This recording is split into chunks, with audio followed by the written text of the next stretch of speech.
Llandudno's Great Orme Tramway is really a two-section funicular, as the cars are permanently attached to the cables by which they are moved. This lower section was opened in 1902. The steepest gradient on the lower section is 26%, or 1 in 3.8. Originally powered by stationary steam engines at the halfway point, since 1958 electric motors are used. The system allows the weight of the descending car to help the other to climb. A winchman controls each section, directed by an attendant on each car. Communication between these was by bells and telephone via the trolley wire, although this has since been replaced by an induction or radio loop system. At the halfway station, passengers alight to walk past the control building to the upper car.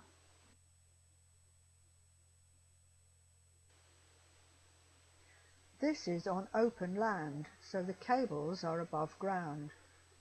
As the line is unfenced, this would seem to be a potential hazard to any children and animals in the vicinity.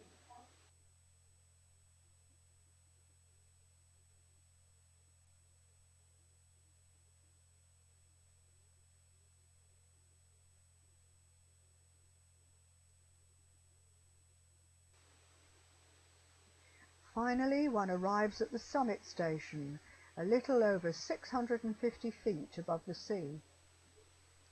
On a really clear day, views are said to extend to the Isle of Man, Blackpool Tower, and even to the south coast of Scotland.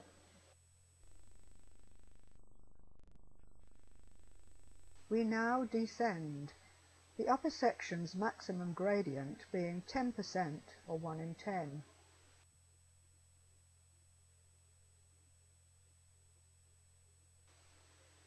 Originally a company enterprise, since 1949 this line has been run by the local council.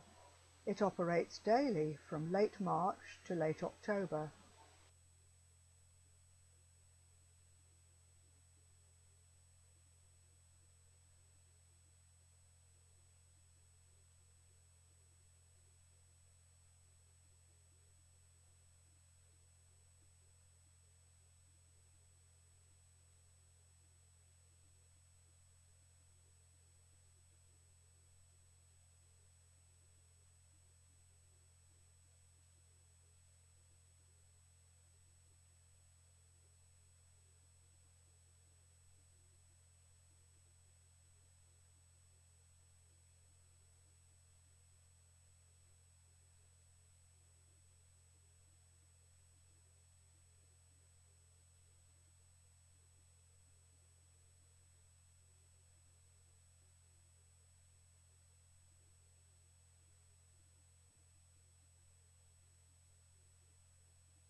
Since 1969, it has also been possible to ascend the Great Orme by an aerial cable car line with two-person cabins.